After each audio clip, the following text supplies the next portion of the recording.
So in today's video, we are going to be putting our 1 terabyte SSD inside of the iMac and Stein, and we are going to be setting up the boot camp configuration for when we upgrade our graphics in the next video.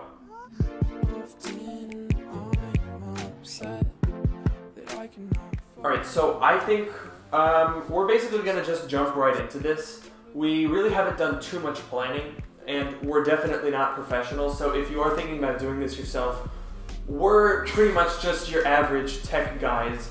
Right over here we have the Ifixit guide to installing this dual drive kit, which we're going to be using. I'll of course have that, and anything that is relevant will be linked in the description down below. So if you are doing this, I know there's a couple of you guys that have said that you have these iMacs or have purchased one of these guys and you're looking to do these upgrades.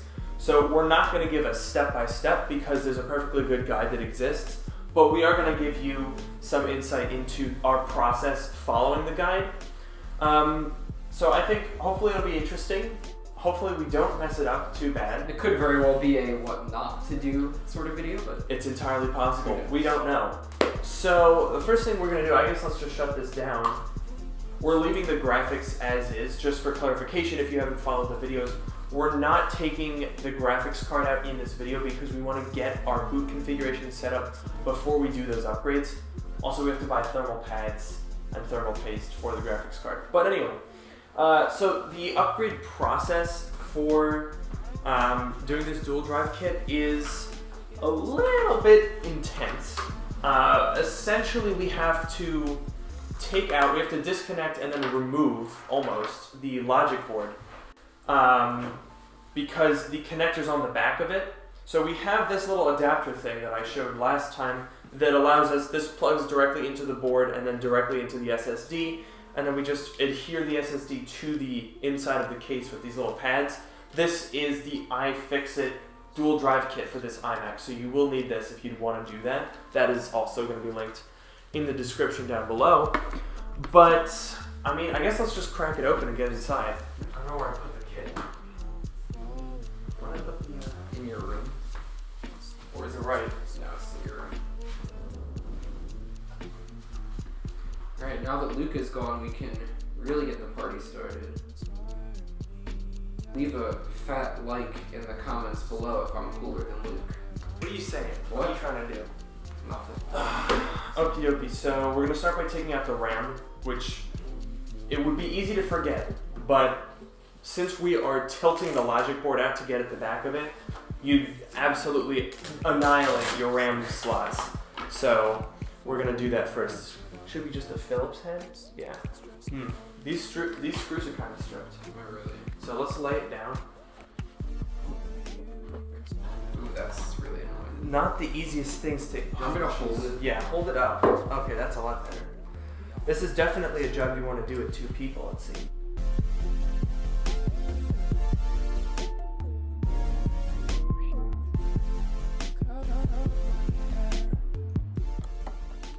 These screws are absolute units.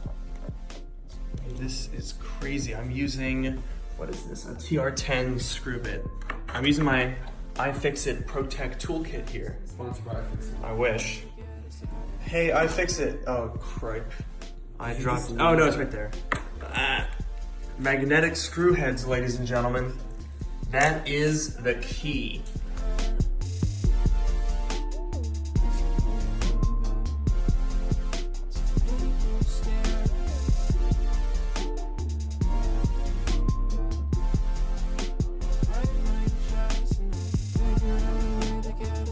Once we start taking the screen off here, there are, I think, 3 different cables. So basically what we're gonna do is stand it up and kind of tilt the screen out a little bit so we can access those cables.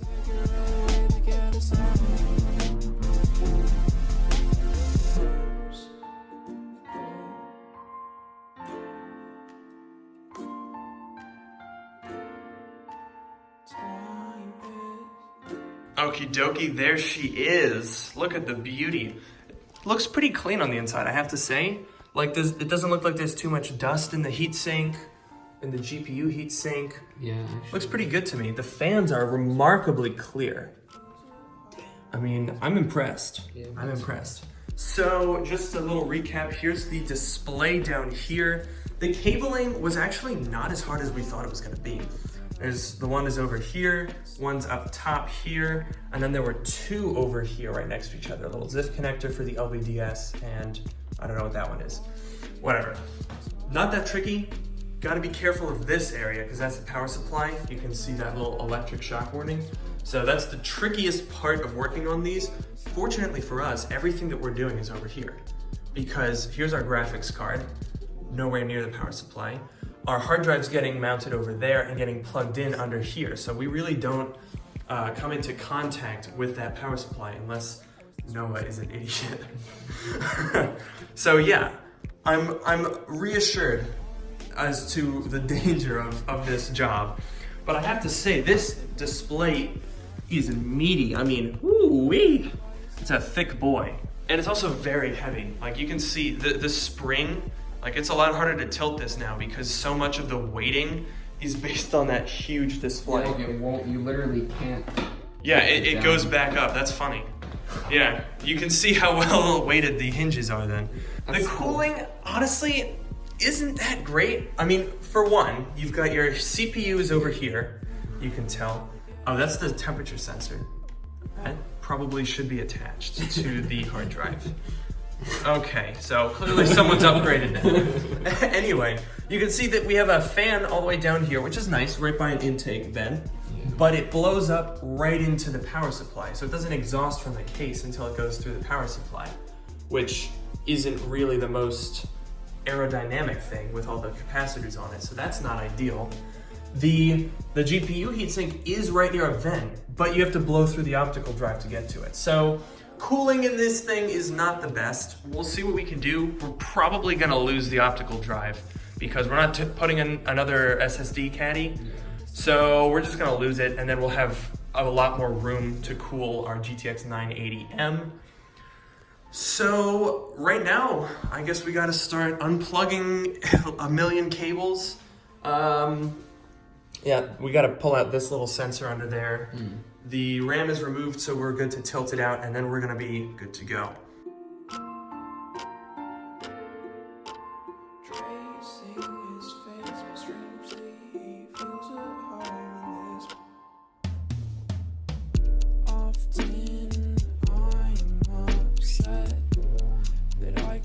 So then this thing just lifts out, and you can actually see, in order to try and get the cooling up there, this optical drive, which is the same thing that you'll find in like a MacBook Pro. It's the same exact size, but you can see this little housing is sculpted to try and flow air around it. That was loud. I mean, they tried, but I don't think it's, I mean, you can't get around the fact that it's still a big old thing that's just blocking that path. So I think we're just gonna leave it open because look, this fan exhausts and goes directly into the GPU now. Yeah. Which is, I think, what we need.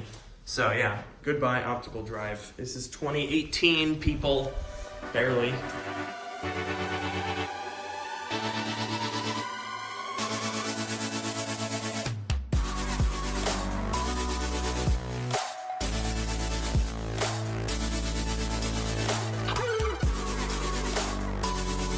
All right, so there's a ton of stuff you have to disconnect. We've got the I/O cable over here, the I/O connector. Then these are left and right speakers. We've got optical drive temperature, and optical drive fan. You can kind of see those written on the PCB up there. These two we took out already. You gotta disconnect the airport card. This is the camera, Bluetooth, and ambient light sensor. A lot of that is up there at the top. This is the hard drive fan. This one is nothing. There's nothing that goes there. And then this is the thermal sensor connector. So we gotta take all of that out. Once you're done with all of those, you gotta go over here and we remove the CPU fan, the ambient light sensor, the power button connector, and then you gotta pull up this fella, which is gonna be tucked behind here, but we've already disconnected it. And this is the IR sensor. You can see the little diode there, which sits right behind the Apple logo. So the Apple logo is the IR receiver, which is actually super smart and kind of just blew our minds because like on the MacBook Pros like this, you have like the little dot in the corner of the front display where you can see where it is, but this one's behind the logo. That is clever. Well done, Apple. All right, so now that we've disconnected the 8 million connectors on the board, it's time to take it out. Well, not really out, but away, I guess. And interestingly enough, though, these also are T10 screws, which are the exact same screws that hold in the display and the optical drive. So we're basically doing this entire repair with this one screwdriver head, which is not too shabby.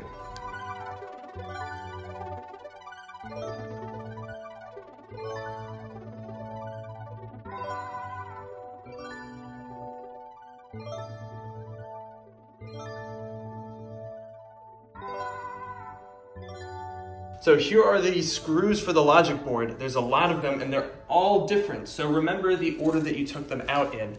I took them out from 1, 2, 3, 4, 5, 6.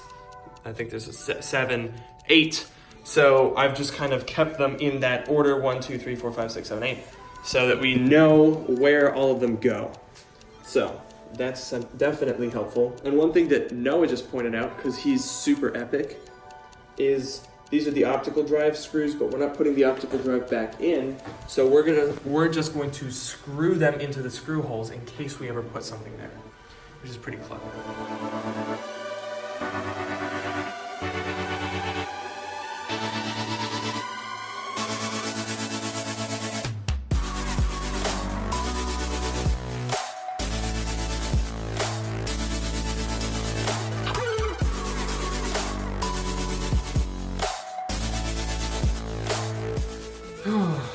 You're a bad actor, but okay. Yeah, that was an absolutely atrocious mess getting this board back in. We've got our cables running, which is good. But the board, we just spent a good, what, like 20 minutes trying to get the alignment right? Because it's really finicky, and you gotta line up the ports, and oh my gosh, that was such a nightmare. But we have the connectors in. All we have to do now is, I think we should plug in the connectors first, so that we know that we have everything. And then we'll go back and screw in the board. And then we're gonna put in our drive, and then close it up, and we'll be good to go, and we'll do boot camp. Sounds like a plan. Sounds good.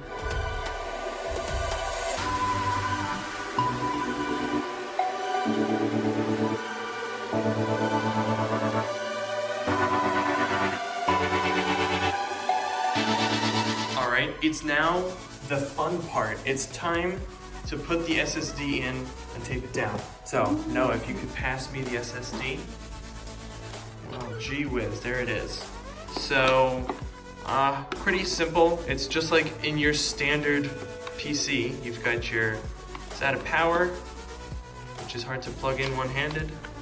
Also, I'm upside down. There we go. And then you've got your SATA connector, which is also hard to plug in upside down. Okie dokie, so that's plugged in, and then we just gotta, Here, wait, go. just gotta arrange that. All right, so we're in. It obviously isn't the most beautiful thing, but there's no really anywhere to mount this, so we just kind of stick it on the case. The issue with our particular iMac is that this little wall right here, which is normally where the optical drive will rest on top of with this little foam piece, some of these have a little channel in here that you can route a cable through. This one doesn't, so it's a little tricky to get it in, but you know, we're not gonna impede with the screen going on here, so it doesn't really matter. And of course it's gonna be nice and well cooled because it's right by the fan exhaust. But at the very least, we do get a much more direct flow right into the GPU. So that's nice. At this point, I think we're done. We just gotta put the screen back on, and we've successfully upgraded the storage. All right, so let's put the screws in. I really don't like you.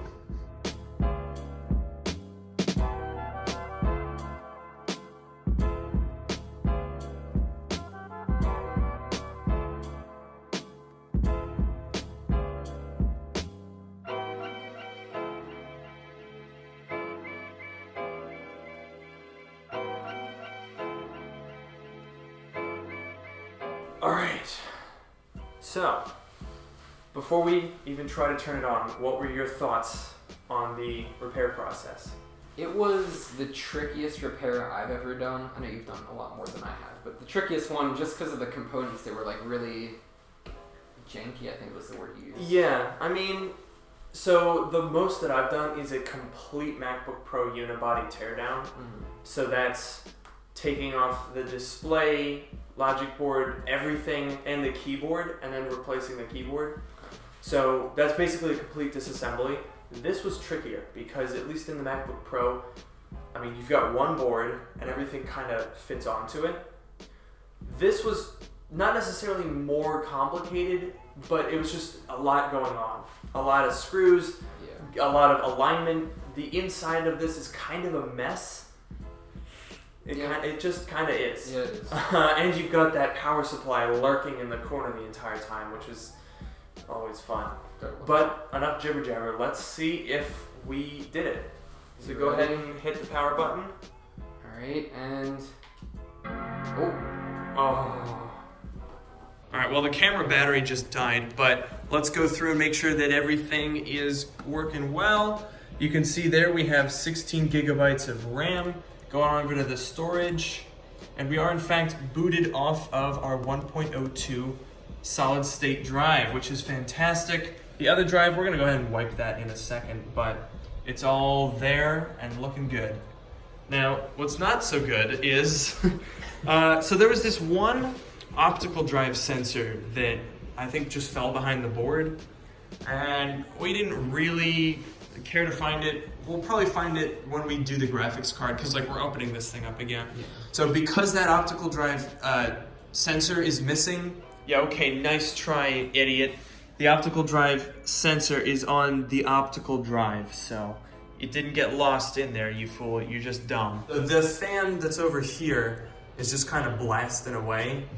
And there's air coming out of the CD slot because, of course, there's nothing in the way there.